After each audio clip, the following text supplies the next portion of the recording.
in the office of the leader of majority. So I want to hear first what you intend to do to ensure that there is effective leadership in terms of communication. And as I said, in my view, you have done well in your previous postings, whether it was in ICT or in health.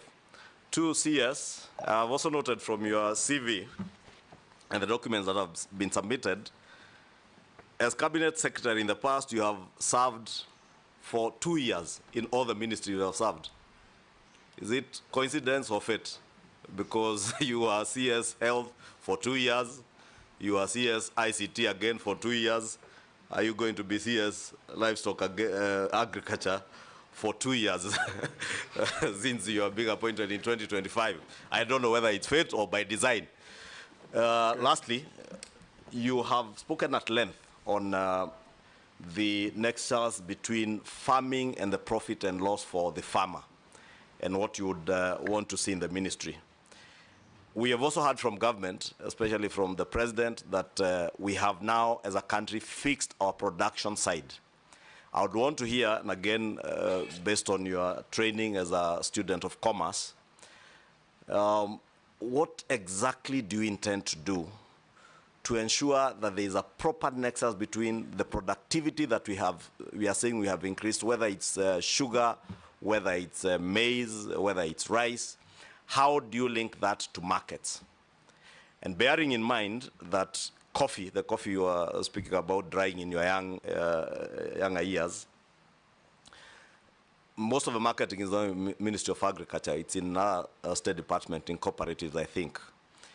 Whether it is milk, again, you produce, the marketing is with someone else. Coffee you produce, tea you produce, marketing is done by someone else. How are you going to create that nexus to ensure that also the country benefits from your experience as a marketer and as a student of commerce to make farming profitable, not just for future farmers, but even for our current farmers, many of who probably are not as tech savvy as the younger generation? And I would really want, I was looking to hear when you spoke about the P&L, how you intend to get that nexus between the good productivity that we now have to making profits for farmers to make it profitable, because that's the only way you'll be able to sustain. This sector has been riddled by cartels, whether it is in the tea sector, coffee sector, milk sector, there are cartels all over. And we have seen in the past people come into this office, very good-looking people like yourself, with very good intentions, but they get swallowed by the cartels. Thank you. How do you intend to protect yourself from being swallowed by these coffee cartels, tea cartels, milk cartels? Brevity. Mr. Chairman, you'll agree that there is quite a bit to respond to here, but I'll try and be as brief as I can. Yes. Thank you very much, Mheshimiwa. Let me start with the issue of communication, because I think that is what you laid emphasis on. I think the first thing to remember is that in my capacity, if I'm approved by this committee, in my capacity as a cabinet secretary, I am simply a cog. I'm simply part of a cog of people and stakeholders that must be involved in the decision-making processes that you have referred to. You can't be part of a cog. You can be a cog in a wheel. Yes. Yes. Indeed. Yes. Indeed, Mr. Chairman. One of the cogs. That is what I am. And Mr. Chairman, the long and short of it is the following, that it is not possible to make progress in that area unless we work together with the stakeholders. We have got to have a consultative approach to these things. Cows belong to individuals.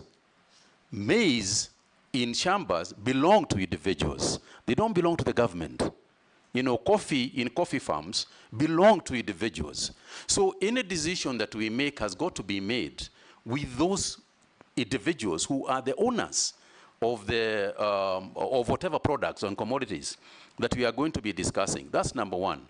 Number two is that they are experts in these areas. They are also experts who have been trained to make decisions in those areas. And I'll tie that up with what you said about COVID, the issues of COVID, which I'll come to on its own at some point if the chairman will allow.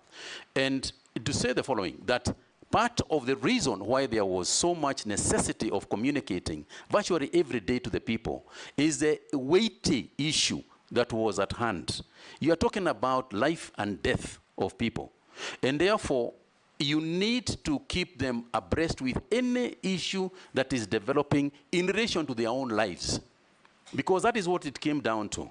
Similar, and that's why we had a press conference virtually every day, whether it was made by myself or other players, or other ministry officials. It was determined, we determined that that is the way we were going to handle communication to them. Now, to do so, we got the right information from the people who are technically qualified to give that information. We had epidemiologists, led by one Professor Anzara, who informed us about the right thing to tell people and the information that people need in order for them to make their own decisions. So the first thing is that we have got to be consultative. We have got to make people, we have got to consult people, we have got to consult the owners, we have got to the owners of agriculture, we have got to consider the experts of agriculture, so that as we make progress, we move together, we work together. If you take an example, and I mentioned coffee, even sugar, you cannot make decisions about sugar unless we involve the person who is actually going out there growing sugar, on day-to-day basis. The sugar actually belongs to him. And there is also obviously consultations with the other bodies, for example, this organization, the National Assembly and the Senate. There are institutions that are involved in what we are doing at the ministry. And you will remember, Mr. Chairman, that agriculture is essentially a devolved function. In Schedule 4 of the Constitution, there are the areas that are supposed to be handled by the county governments, and it divides it into areas that are also supposed to be handled by the national government. So we have to involve the stakeholders who are going to be largely, and to a large extent, the county governments. So in terms of communication, I want to be clear that we are going to establish a very robust, communication system that is going to be both in mainstream media as well as social media.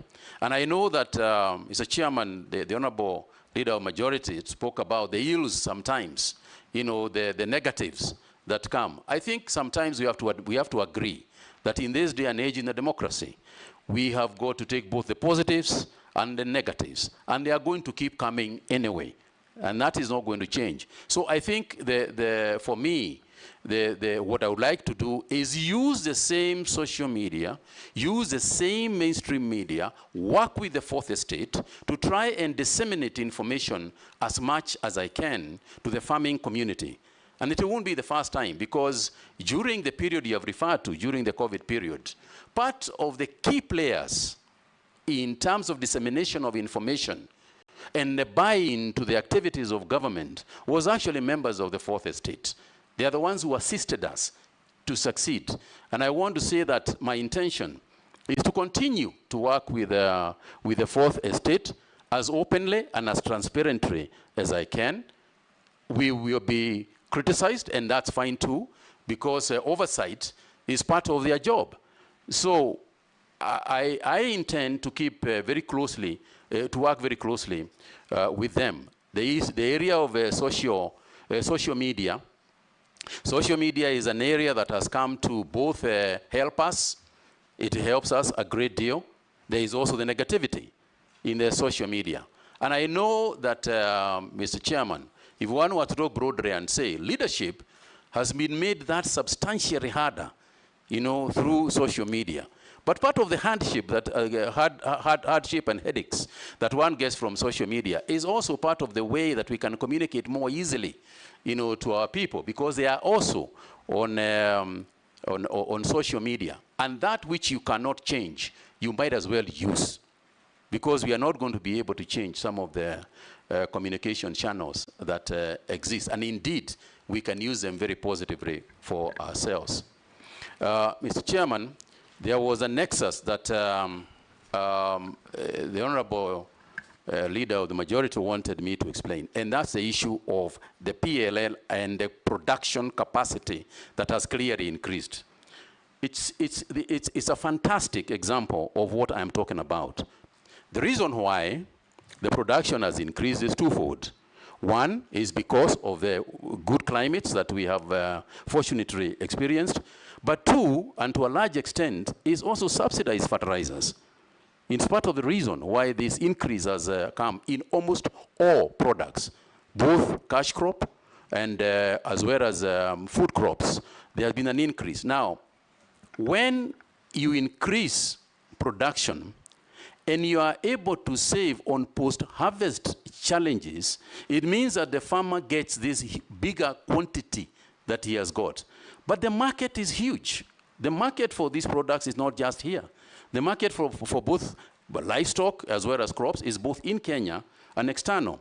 Information about the markets is what has largely been missing. And part of this is also the deployment of technology.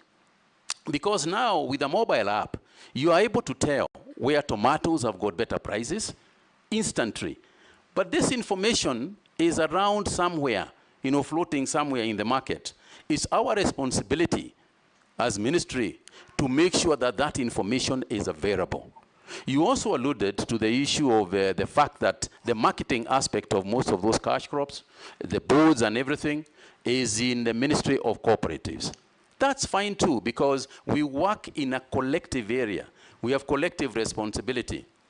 Every ministry in government will automatically have to relate with another ministry in government. And it is not just the Ministry of Cooperatives that we have got to work with. We have got to work with the Ministry of Energy, for example. Right now we are waiting for the Ministry of Energy to connect to Kenani, to the Kenani leather park that the ministry is establishing. We are waiting for the Ministry of Water, to also connect water. So we will have to work collectively. We have to work together. Again, coming back to the example that you gave, if you look at the management of COVID-19, it was a whole government approach, whereas the central ministry was the Ministry of Health. The activities that were happening, keeping law and order, the Ministry of Health does not have any askaris. That is Interior that was assisting us in keeping order. The Ministry of Health does not have, is not in charge of matatus and so on. Yet, we are to contain even containment measures, included the transport sector. So we have to work with the CS for transport. Education is not part of health, but it was a huge, huge part of the activities on the Ministry of Health during the COVID period. That too simply illustrates that you need to work collectively with other ministries, and that forms part of collective responsibility. Yes. Junet. Thank you, Chair. I'll be very brief. Chair, I wanted to ask which chair? Chairman, Mr. Speaker, Mr. Speaker, Chairman. Chairman, I want to ask the nominee. I gave the latitude to your colleague. Now, muulize swali moja moja. Yeah. Go ahead. One is a general question. Chairman, I want to remind the nominee, or to inform him that in the last 2.5 years, he will be the third Minister for Agriculture. There was one who came at the beginning, second one came, we vetted him, you are the third one we are vetting. If you are approved by this House to become the Minister for Agriculture. And the last one we vetted, I asked him a question.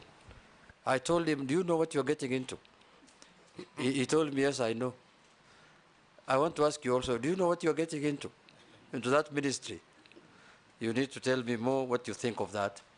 The second issue is the people or the ministry concentrates so much on agriculture and normally forgets about livestock. And in many countries in the world, their GDP growth is even contributed much higher by livestock than agriculture.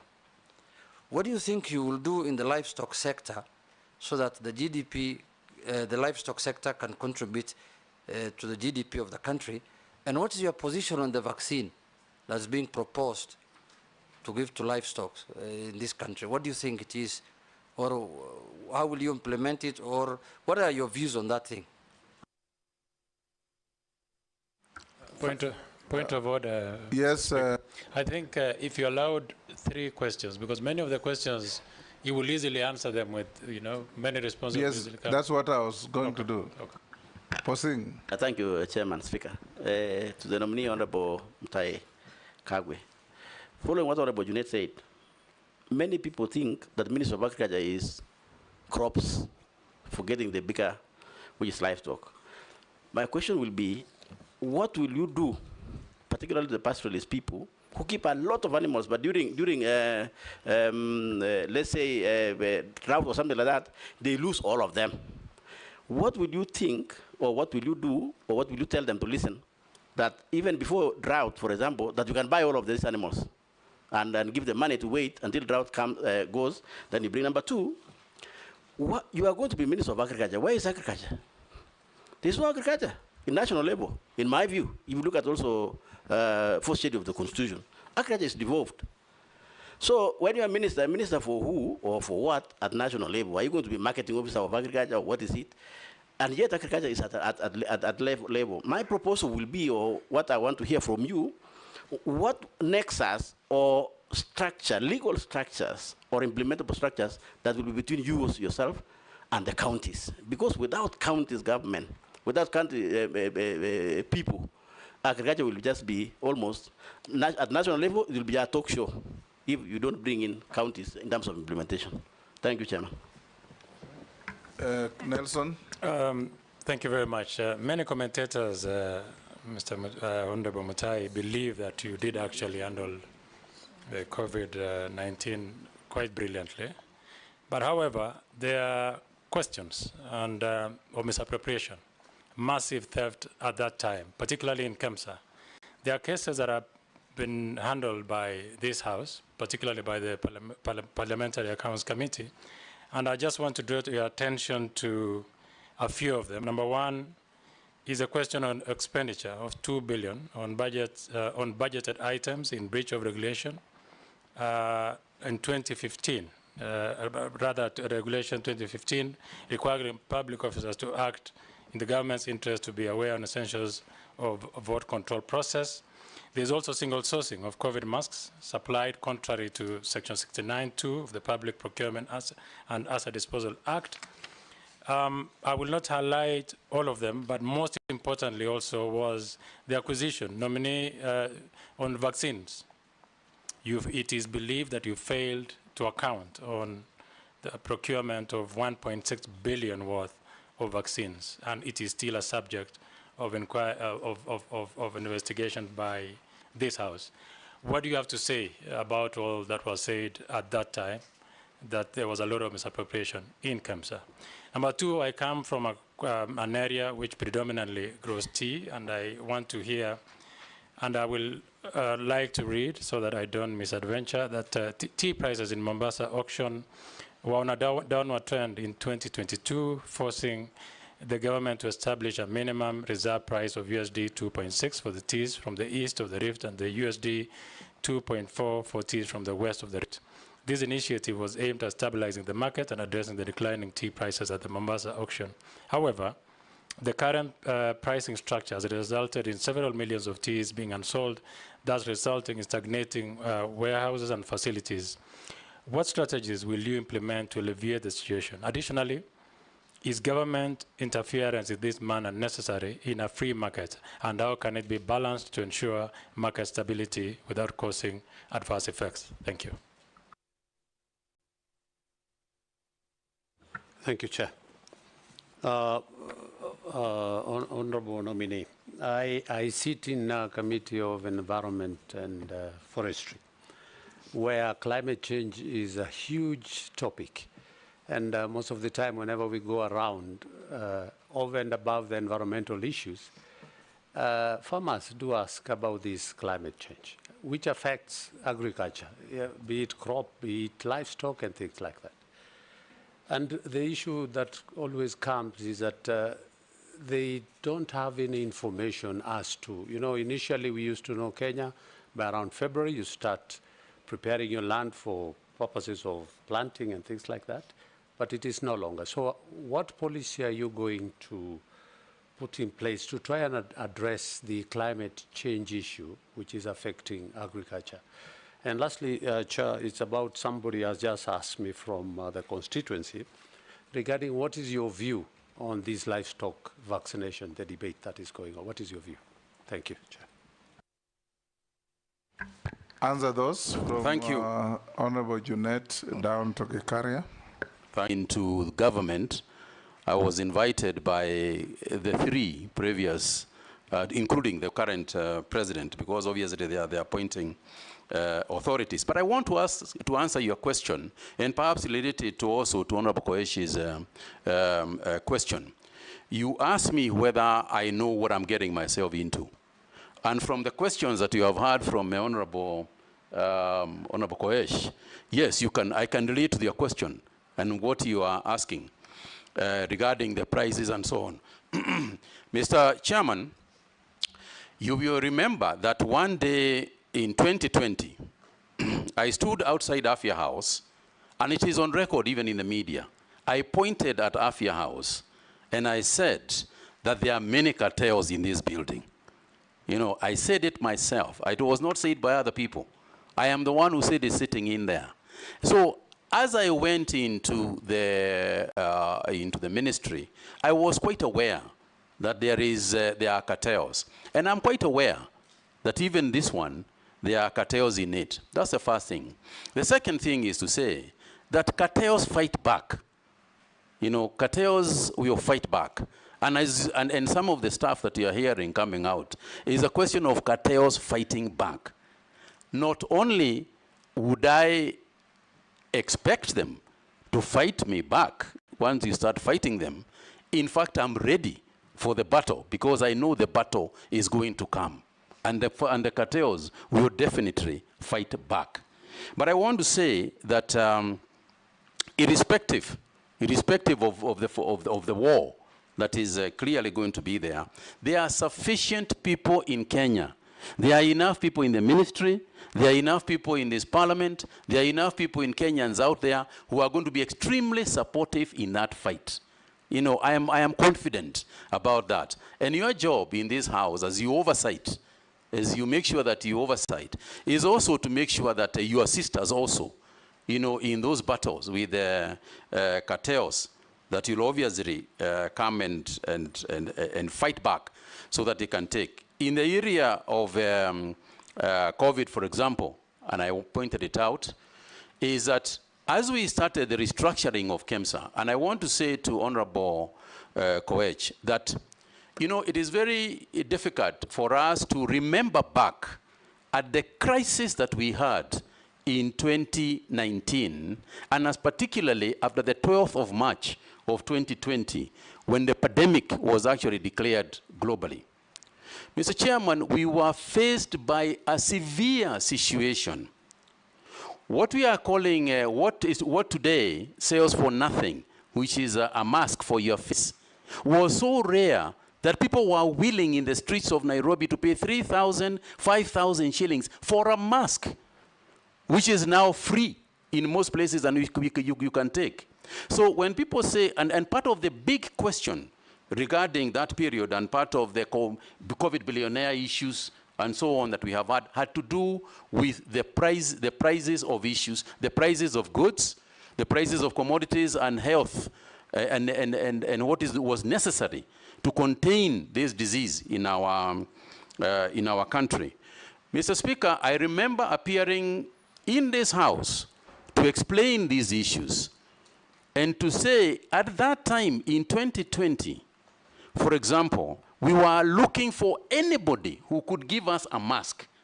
And yes, I am the first person to admit that it wasn't an opportune time, that indeed there was abuse of process in KEMSA and other procuring agencies at that time, and not just in the Ministry of Health, but widely.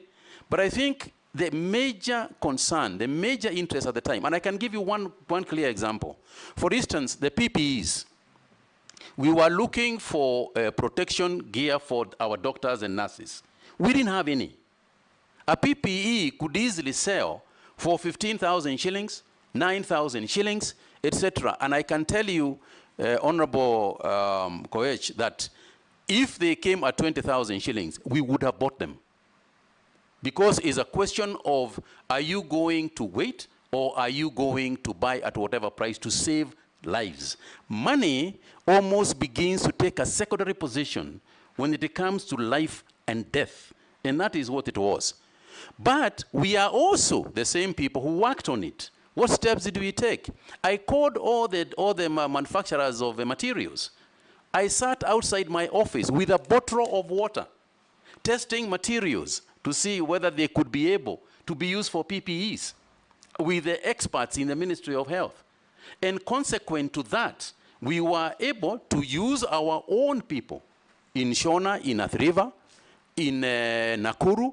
We were able to use our own people to produce the same materials at a quarter of the price.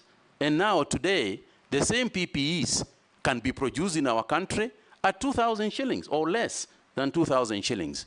So it wasn't an appropriate time. A lot of mistakes were made, and I'll tell you that and confirm that indeed there were mistakes made. But I would also like to say that at the prices that I was saying, and this is what I explained to Parliament, and I challenged this House, at the time that we were buying PPEs at, say, 9,000 shillings, I said I would like somebody to show me any place where the PPE was selling at less than that price. And I remember, Mr. Chairman, going to Aga Khan Hospital, going to Nairobi Hospital. Everybody was desperate and the prices were crazy all over the town. It wasn't that the Ministry of Health was buying those items at a higher price than the rest of the world or the rest of the country. We were buying it at the market prices at that time. And this is something that I have explained, you know, at length. Mr. Chairman, the handling of COVID-19 at that time was such a nightmare. It was such a nightmare that, and the cost to people, the cost of lives, every day we would wake up to be told that 10,000 people are being buried in New York. The Italian government has given up and surrendered, that everybody is dying. In South America, people are being dragged out of houses and being burnt outside, they are cremated outside their own houses. So it wasn't a time that people were making very, very rational decisions. It was a desperate period, but we did what we had to do. And Kenya, by the way, is one of the countries that got praised because of the work that they did. And Mr. Chairman, I will say this. I am prepared to do, I take responsibility, and I did, and I said everything that happened that was not correct in my ministry, and throughout that COVID period, we must take responsibility because it was there. The negatives, I take responsibility. The positives, I give credit to the team that was working at the ministry. All the members of the National Emergency Response Committee, of which I chaired, that included members of the Defense Forces, members of all ministries that were involved. We took collective decisions. In the issue of vaccines, we took collective decisions for vaccines. And the whole issue of the expenditure on vaccines, Mr. Chairman, is actually exaggerated. Because 90% of the vaccines that we actually used in Kenya were donated. There were donations from the United States government, from the World Health Organization, from European governments. Yes, they were of a great value, and they were, and were valued at a lot of money, but they were free. We got a lot of those things for free. We didn't actually buy a lot of those ones. The ones that we bought, the ones that we ordered from Johnson & Johnson in South Africa, in fact, the quantity that we were supposed to get, we never even utilized in full, because by the time we had developed immunity and stopped the delivery of. So there were several issues that one can speak about. And as for KEMSA, it is true. When I said that there are cartels out there, it was true. And what did we do? What did I do as minister? You remember, Mr. Chairman, that we carried out a complete re-engineering of KEMSA. Change of staff, restructuring the organization, at least in the time when I was there. So we did take action about it. And I'm the one who invited the investigating authorities to come and go through it so that we can see how we can change the entire structure to do a better job in a crisis like that. For me, Mr. Chairman, what I say is that I hope, because there will be another pandemic, it is not a question of whether it will be there. It's not a question of if it will come. Looking at the global situation today, it is very likely that we are going to get some zoonotic and other pathogens that will cause pandemics in the future. And it's a question of being prepared for it and hope to God that there will be somebody sitting in those offices where he or she will have to make some very difficult decisions, notwithstanding the fact that eventually they could be verified for those decisions. But I hope to God they will have the guts to go on anyway and save lives. Mr. Chairman, on the issue of tea, and I know that this is an issue because of the tea that is actually lying in Mombasa, at the Mombasa auction. Mr. Chairman, I know that my predecessor had set a committee to deal with the issue of tea. And I want to say that I agree with those people who are saying that there is an interference of businesses that governments can go to a length to do and mess the process in the first place. So there is a degree of regulation that you want to carry out, and indeed we will carry out some regulation, but the regulation will be to improve the market. Our job, as you asked about what is the ministry going itself doing, given the fact that it is Schedule 4 divides it amongst both the county governments and the national government. I think if you look at Schedule 4, you'll see that the breadth of involvement of the national government is quite large. And if you are involved in the policy, if you are involved in research, if you are involved in financing, if you are involved in creating markets for these products, then you will have to work, as you rightly said, in the joint committee of both the county governments and the national government. Again, I would like to confirm that this is not the first time I'm going to do this. During the COVID period or during my days as Cabinet Secretary for Health, that's what we did. We had constant communication.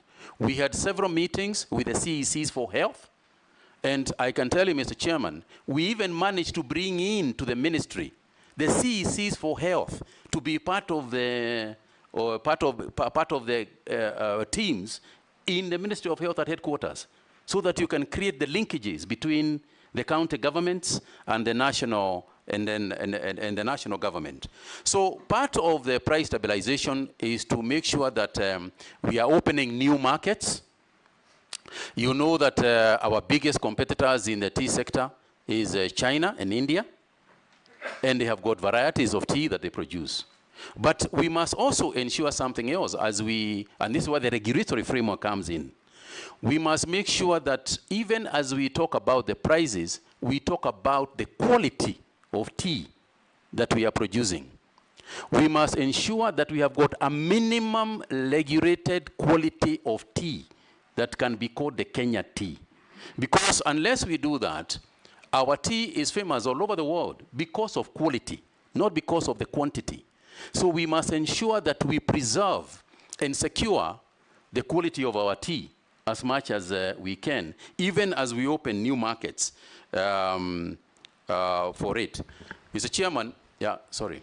No, touch on overemphasis on crops as opposed to livestock. I was getting there, Mr. Chairman. And then climate change. Yeah. So that we go to other questions. I was getting there, Mr. Chairman. I think the honorable member said that livestock has got the capability and possibility of actually becoming a bigger industry, and that is true. Because if you look at countries like Ethiopia, our neighbors out here, the leather industry in Ethiopia is huge. But again, Mr. Chairman, we must look at the livestock farming in its holistic form. Because when we talk about the animals that are grazing, we have to go back to that farmer And I said earlier, and I go back to it, we have got to make sure that that farmer is earning his bit. Part of the measures that we must take, especially in the pastoralist community, is education and extension farming, extension livestock experts. They must talk to our livestock grazers and our livestock keepers and the breeders themselves. Because part of the way that we can develop the leather industry is it comes back all the way to the skin that the animal is walking in. Because that is where the quality of the leather first starts. For example, if you have got barbed wire in the compound and a cow grazes along the barbed wire and tears just a little bit on its skin, that leather is already affected. It is as complicated as that. Mr. Speaker, you'll find that the leather that we are producing in terms of quality is second and third grade. So we have got to go back to the farmer and say, as you keep the cow, since you want to make money, make sure that the skin, the hides and skins are taken care of. We must go all the way to the guys who are not just feeding the cows. What feedstuffs are we giving these cows? And you'll find that when we are looking at a basic cow for export, 200 kilos is the average weight of our cows. Out there, they are looking for 350 kilograms cows. So in terms of meat, in terms of hides and skins, it's an area that we need to work on and improve. And we need to work with the pastoralist community. We must sit together and work on those ideas that are there. Because there is nothing very, very new. They know it. Now, when it comes to the leather industry, the formation of the leather park in Machakos is a huge development for us. It's a big thing. And so we must make use of it. This is a time when we can get the Gushis of this world, coming here so that we can make proper leather. The affluent plant, which has already been constructed, is actually the biggest single contribution in terms of the leather industry that we want to develop. And I'll be there, and I'll make sure that the plant is complete, and also the engagement with the pastoralists as well as other livestock farmers, is complete and engaged. Mr. Chairman, I also want to talk about the policy on insurance, because I think it's crucial. We must make sure that our farmers, the pastoralists, have insurance for cattle. Because if they do not have insurance, and I have been there at one time, I remember distinctly, Mr. Chairman, going to Mandela at one time, trying to get the farmers to agree to sell their cows because KMC was buying them, but they were not agreeing to sell. So there is also a cultural aspect that we have to deal with, and agree that it is there. And say to them that, look, when times come for drought, let's sell these cows, so that then we can create a revolving fund, so that at the time when the rains come, we can go back and restock the cattle. And I think it's also important to teach this issue of insurance, because largely there is no communication on it. Yet, there are very many organizations that are involved in this insurance for livestock. And I think we must push that agenda, and I'll be at the forefront of ensuring that it is there. But more than the insurance is also to make sure that the insurance premiums are affordable. So there is no point of saying there is livestock insurance, but the insurance is too high. People can't afford it. So we have got to go back and ask ourselves, how do we make sure that there is so much livestock, there are so many cows that are being insured, that in terms of the insurance premiums, they can come down. Because insurance works on the basis of probability. The probability that something bad is going to happen diminishes as long as the base itself is becoming, has been widened. So there's a lot to do, I agree. I cannot profess to be an expert sitting here, but I think there is the will, and I intend to work on it. Mr. Chairman, you'll allow me to also talk about the environment, because it has also been raised by Honorable Gikaria, the issue of the environment and farming. Mr. Chairman, as we sit there is an issue on this climate change that is right in front of us, and that is the issue to do with the European Union deforestation regulation, where the European Union is coming out with the rules that say that if we are deforesting to plant crops or to farm, we will not be able to export our commodities, animals, and products to the European Union. Now, this is something that we can't afford because that is our biggest market for virtually most of our agricultural products. So it is not just because they are asking us to do it. And Mr. Chairman, I like to say that in terms of what the Europeans have set as a standard of climate change or climate specifications that they want to set, in my opinion, Kenya is actually ahead of it. Because, Mr. Chairman, not only are we not cutting forests in order to plant things like coffee. For example, in the coffee sector, we are actually planting trees in the coffee farms. We are planting grevillea trees that grow in tandem with the coffee. In any event, coffee is a tree itself. So when it comes to the issue of planting, you know, being the EU DR regulations, I think we are going to meet the, I suppose the deadline is this year, but I think we are going to discuss with them and meet that, their demand. But more importantly, Mr. Chairman, is that agroforestry is also agriculture. And his question was, the farmer used to know that you plant at the end of February, the rains will be there 1st March. Now it's not the case. How are you going to keep information flow to the farmer on the changing patterns of weather? I'll get there, Mr. Chairman. That's what he asked, and yeah. I'll get there, Mr. Chairman, but I did want to raise this issue of EUDR because it is part and parcel of this thing of climate change. And Mr. Chairman, technology is going to assist us.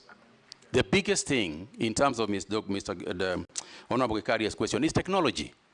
We all know that these days, the meteorology department can actually predict very well. If you look at your mobile app and look at it, we can predict very well. There was a time when we talk about Rasha, Pale na Pale, you know, which was never going to happen. But I think that we are very confident. And as AI develops, the predictability and our ability to tell the weather is going to become more and more precise. And therefore, at that point, what then do we do? Because information is one thing, but what do you do when you do it? We need drought-resistant crops, drought-resistant animals that can withstand higher heat and longer and higher temperatures that currently exist. This is a scientific issue. And we are going to work with the research organizations to make sure that at least we mitigate part of what can be very severe natural disasters. Thank you. Yes, Janet? Chairman, I know the nominee was once a politician, but he has cleverly evaded the issue of the vaccine. And we know each other why he's doing that. Mr. Chairman, it is indeed true that I was once a politician, but that is not, but I wasn't evading the question because the matter is very simple to me. And in consultation with those in agriculture, we have also come to the same conclusion. I think the long and short of it is the following. Number one is that my understanding is that the whole vaccination process is to address two diseases.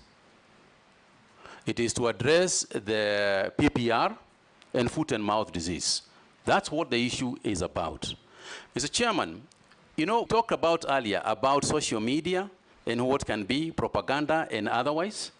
And I think the most important thing is to involve those involved in the industry, including the members of this House, is to involve those involved with the information that we have. And say, this is a vaccine. It is being made by Kagwe-Vetting, who are our own people. It is for this and this purpose. We only vaccinate about 10% of our livestock. We want to vaccinate more than that.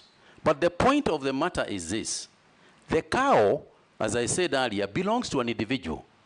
It doesn't belong to the government. The goat belongs to an individual, not to the government. So the matter is simple. Here is a vaccine. It is for foot and mouth disease. You have a goat. Do you want the goat to be vaccinated? You say, yes, I want to be vaccinated. We vaccinate. You say, no, I don't want my goat to be vaccinated. Sawa. Do you have a cow? Do you want the cow to be vaccinated? This is the reason why it is to be vaccinated. You say, yes, we vaccinate. You say, no, we don't vaccinate. Allah? Thank you. Point Yes, of order. Robert. Point of order, Honorable Chairman, point of order. Yes, Mishi. I think, Chairman, on the same breath, because there is a lot of misconception and a lot of negative narrative, so we wanted to hear from the nominee, how is he going to address to the public and put some trust to the public regarding the vaccination? We wanted to hear on that perspective. Thank you, Honorable Mishi. The communication aspect of it is huge. The communication aspect of this is very big. And I'm going to use the experts. I'm going to use the experts in Kevavapi. I'm going to use the experts who understand this very well to be actually the lead communicators, just like we did with COVID, where we had the doctors themselves explain the issue. We also want to use the veterinary officers to themselves explain what we are trying to do. So you can be sure, Honorable Member, that I am going to put a very robust communication system on this matter. Robert Mbui, Yeah, thank Baya, Murugara. Speaker, maybe before we leave that issue of vaccines, Yes. because I remember CS Mutahi telling us, if I can get it, you can get it on COVID. And largely, the issue of vaccines, the problem has been misinformation and the people communicating.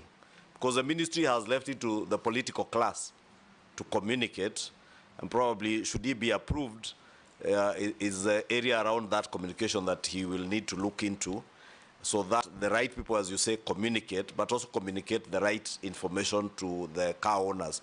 Because again, if we leave it to the members of the public to decide, since the cow is mine, and I base my decision on misinformation, I could decide not to vaccinate my cow to my detriment and the detriment of the country's productivity. Probably, since he has already answered that, but just for information, Honorable Speaker, that should he be approved, that's some of the challenges you find. Thank you, Honorable Member. Hold As I said, you'll come to sorry. that. Robert. Yeah, thank you, Mr. Speaker. The nominee says that he's very passionate to assist Kenyan farmers. Now, I have very quick concerns. One, there was this major scandal of fake fertilizer that made our Kenyan farmers lose very heavily. With your passion, will you consider initiating a process of compensating those farmers that lost, negatively, that were affected negatively by this scandal?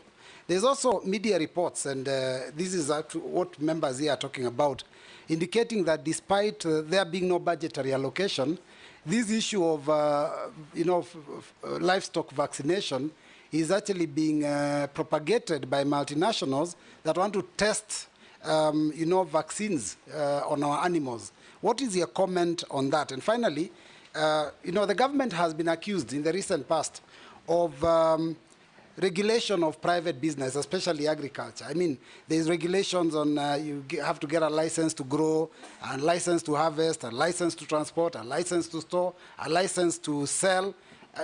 What is your comment on that? Thank you, Speaker. Thank you very much, Honorable Speaker. Nominee, I would like to ask you the following question. One, just on the oil crops and the cost of edible oils in Kenya, there has been a over-reliance on the importation of edible oils. And yet this country, especially at the coast, has huge potential to actually bring down the cost of edible oils and actually grow our GDP. Crops like coconut, cashew nuts, ground nuts, and many other nuts that grow at the coast. But there has been little investment in this sector, especially there, and farmers there feel that they have lost their land, you know, and production, and there's nothing they get out of the land because government has not invested in these crops.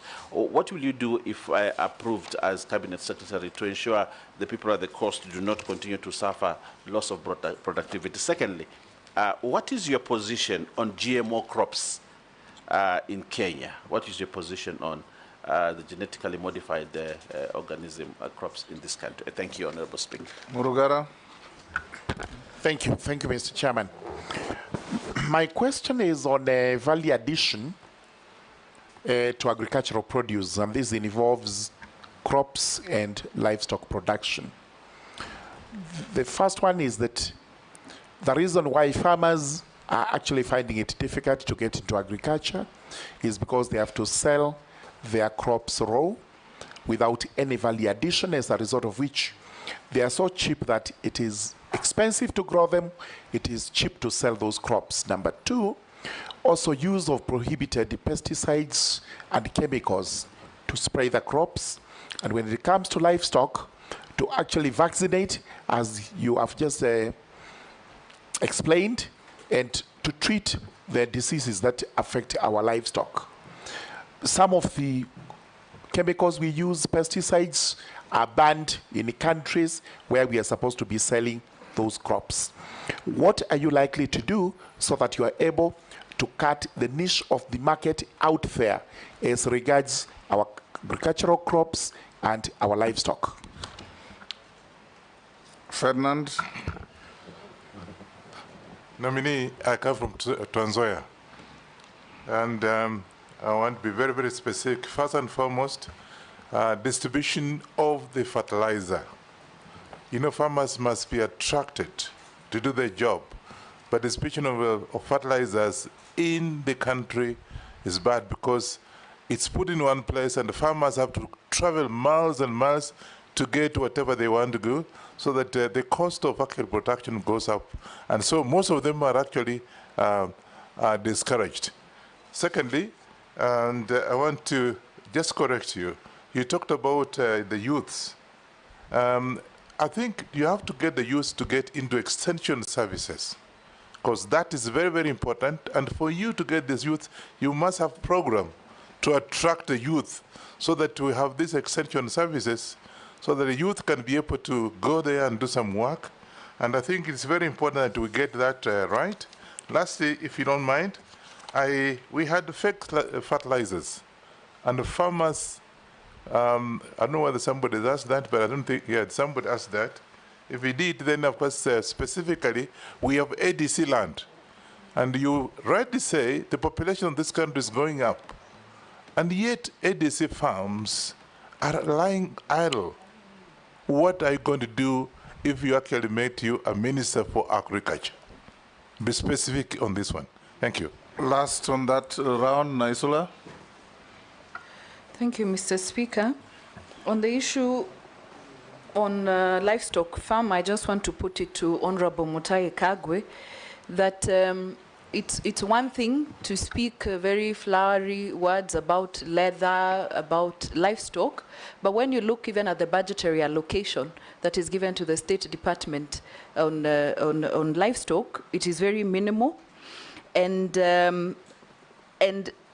being honest as a country in ensuring that we take livestock matters seriously, because if you look at even the funding, most of the time it is donor funded. And donor funded, you know, it is for a specific period and for specific interventions, but not the whole aspect of it.